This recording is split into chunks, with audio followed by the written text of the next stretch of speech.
The moment Ethan Carter rolled his wheelchair through the cafe door, the room shifted, not in welcoming warmth, not in gentle acknowledgement, but in that cold, slicing way strangers sometimes look at someone who has already lost too much. It was the kind of silence that carried judgment, the kind that made the world feel heavier than the wheelchair he pushed each day. His trembling hands struggled to maneuver the wheels across the uneven floor, and when he accidentally bumped the edge of a table, a snicker escaped from a corner booth. Then another. Then a whisper. He felt it all, every stare like a needle against skin already bruised by life.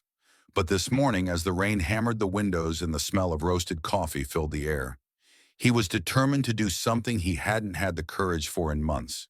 Sit among people again, even if they didn't want him there. If you believe in kindness, empathy, and second chances, please take a moment to like, comment, share, and subscribe. It helps stories like this reach more hearts.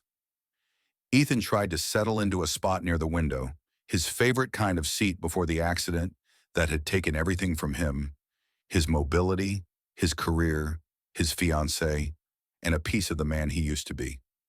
Before his injury, he had been lively and athletic, a young architect with a future so bright it blinded him to the fragility of life.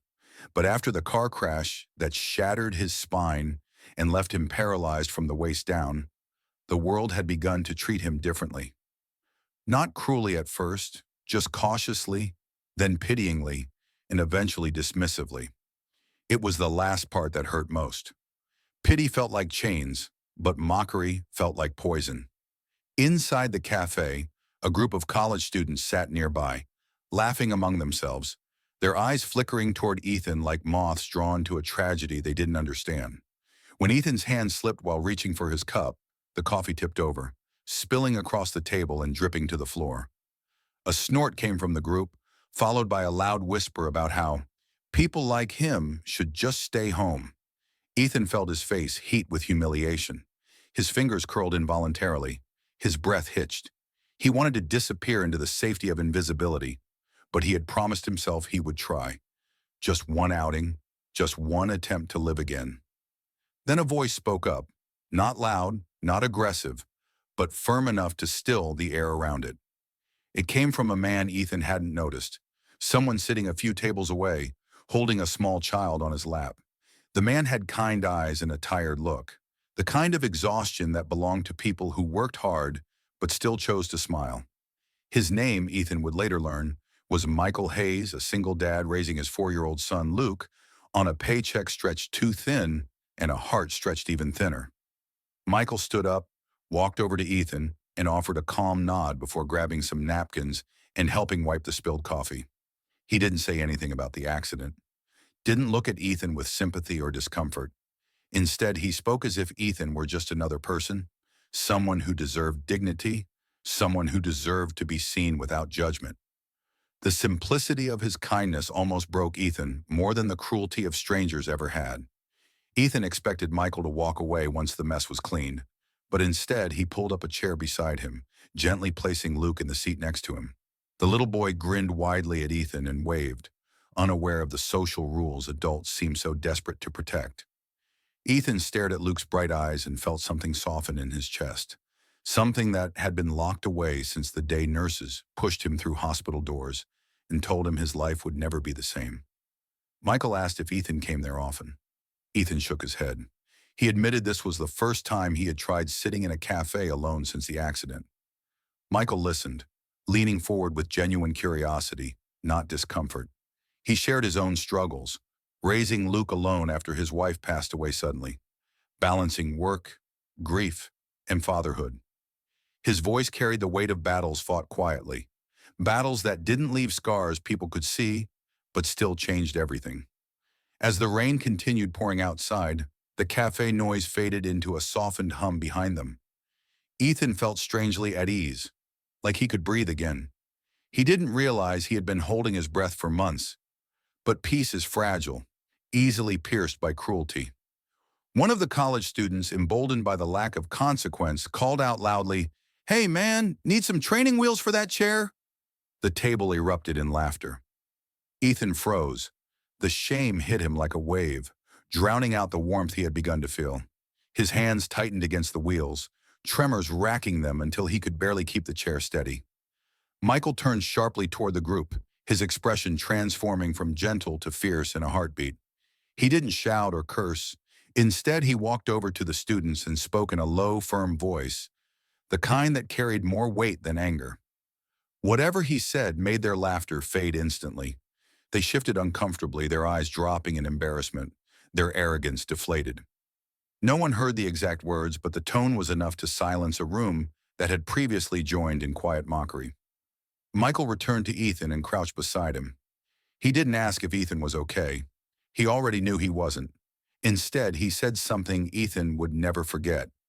"You're not broken. People don't mock you because you're weak. They mock you because they fear anything that reminds them how fragile life is." The words hit Ethan with the force of truth. He felt tears burn behind his eyes, but he didn't let them fall. Not here. Not yet.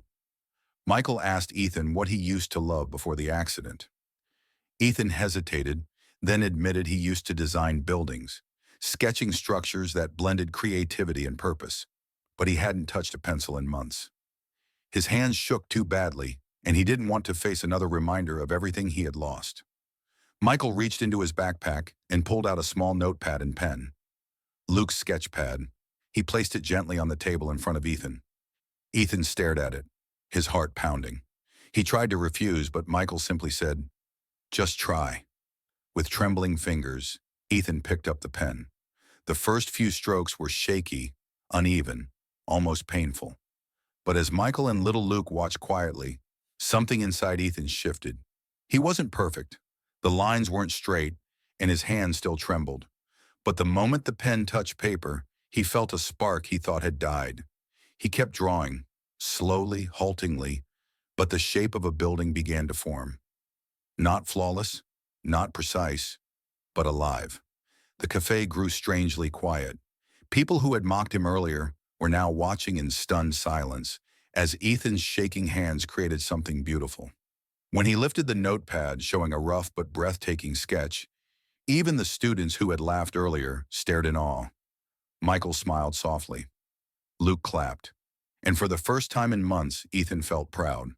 Wordlessly, Michael helped tape the drawing to the wall beside their table. A small gesture, but one that felt monumental. People walked by, studying the drawing, their expressions shifting from passive disinterest to admiration. Ethan watched as strangers murmured words of praise, completely unaware of how deeply those small reactions stitched together pieces of a man who had felt shattered. Over the next hour, Ethan and Michael talked like old friends. They exchanged stories, laughed, even planned to meet again someday. Ethan felt hope flicker again. Subtle but real, something he thought he had lost forever. By the time the rain stopped, Ethan didn't want to leave, but he no longer felt afraid of going outside. Michael offered his number, telling Ethan to call anytime, whether he needed help, company, or simply someone who understood what it meant to keep going when life tried to break you. As Ethan rolled out of the cafe, he caught his reflection in the window. He didn't look defeated. He didn't look broken. He looked like a man beginning again. Days later, Michael helped Ethan set up an online page to share his architectural sketches, drawings he had once believed he would never create again. The page slowly grew, one follower at a time, each one a reminder that people still saw value in his talent, that he still had something to offer the world. And every time doubt crept in, Ethan remembered that rainy morning when a single dad with tired eyes and a brave heart stood up for him. If this story touched your heart, please like, comment, share, and subscribe. Your support helps these true-to-life stories reach people who need hope. Before you go, please comment below. Kindness matters. And as for Ethan, he never forgot the day strangers mocked him. But he remembered even more the day one man helped him prove every single one of them wrong. Michael didn't just help him clean spilled coffee. He helped him clean the fog of hopelessness that had settled over his life. And sometimes, that's all it takes.